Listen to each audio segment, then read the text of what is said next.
Hi, how are you all this evening?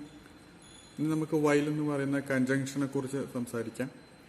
While എന്ന് പറയുന്ന മലയാളത്തിൽ പറയുവാണെങ്കിൽ ഒരേ സമയത്ത് നടക്കുന്ന രണ്ട് ക്ലോസുകളെ തമ്മിൽ ബന്ധിപ്പിക്കാൻ ഉപയോഗിക്കുന്ന കൺജങ്ഷനാണ് വൈൽ. മലയാളത്തിൽ ഉദാഹരണം പറയുകയാണെങ്കിൽ, ഞാൻ എൻ്റെ ബ്രേക്ക്ഫാസ്റ്റ് കഴിച്ചുകൊണ്ടിരിക്കുമ്പോൾ എൻ്റെ മകൾ TV കണ്ടുകൊണ്ടിരിക്കുന്നു. ഈ രണ്ട് ക്ലോസുകളെ തമ്മിൽ ബന്ധിപ്പിക്കാൻ വേണ്ടി ഇംഗ്ലീഷിൽ ഉപയോഗിക്കുന്ന ഒരു കൺജങ്ഷനാണ് വൈൽ എന്ന് പറയുന്നത്. അതെങ്ങനെയാണെന്ന് നോക്കാം. While I was taking my breakfast my daughter was watching TV. ഞാൻ ബ്രേക്ക്ഫാസ്റ്റ് കഴിച്ചുകൊണ്ടിരിക്കുമ്പോൾ എൻ്റെ മകൾ TV കണ്ടുകൊണ്ടിരിക്കുകയായിരുന്നു. അല്ലെങ്കിൽ പ്രസന്റ് ടെൻസിൽ while I am taking my breakfast my daughter is watching TV. ഞാൻ ബ്രേക്ക്ഫാസ്റ്റ് കഴിച്ചുകൊണ്ടിരിക്കുമ്പോൾ എൻ്റെ daughter TV കണ്ടുകൊണ്ടിരിക്കുന്നു.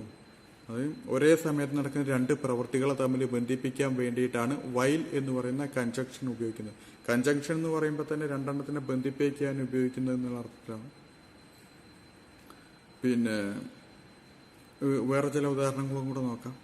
While I was walking along the street and all the friend of mine called me. അതായത് ഞാൻ സ്ട്രീറ്റിൽ കൂടെ ഇങ്ങനെ നടന്നുകൊണ്ടിരിക്കുമ്പോൾ എൻ്റെ ഒരു പഴയൊരു ഫ്രണ്ട് എന്നെ വിളിച്ചു. ഞാൻ നടന്നുകൊണ്ടിരിക്കുമ്പോൾ ആ ഒരു പ്രവൃത്തി തുടങ്ങി അതിങ്ങനെ പുരോഗമിച്ചു കൊണ്ടിരിക്കുമ്പോൾ അതിനിടയ്ക്കൊരു സംഭവം നടക്കും. ഈ രണ്ടിനും കൂട്ടി യോജിപ്പിക്കാൻ വേണ്ടിയിട്ടും വൈൽ ഉപയോഗിക്കും. While I was being interviewed I had to face a lot of unusual questions. അത് ഞാൻ ഇന്റർവ്യൂ ചെയ്യപ്പെട്ടുകൊണ്ടിരിക്കെ എനിക്ക് ഒരുപാട് അൺയൂഷ്വൽ ആയിട്ടുള്ള അല്ലെങ്കിൽ അസാധാരണമായിട്ടുള്ള ചോദ്യങ്ങൾ നേരിടേണ്ടി വന്നു. ഇങ്ങനെയൊക്കെ നമ്മൾ പത്രത്തിലൊക്കെ അല്ലെങ്കിൽ ചില ഇന്റർവ്യൂ സമയത്തൊക്കെ ചിലരൊക്കെ കഥയൊക്കെ പറയുമ്പോഴൊക്കെ കേൾക്കാറുണ്ട്. ഇതാണ് വൈലിന്റെ പ്രധാന ഉദ്ദേശം. വൈലിന്റെ ഉപയോഗം മനസ്സിലായിട്ടുണ്ടാവും എന്ന് വിചാരിക്കുന്നു. അതുപോലെ വേറൊരു വീഡിയോ ആയിട്ട് ഞാൻ വീണ്ടും വരാം. Until then, thank you, by.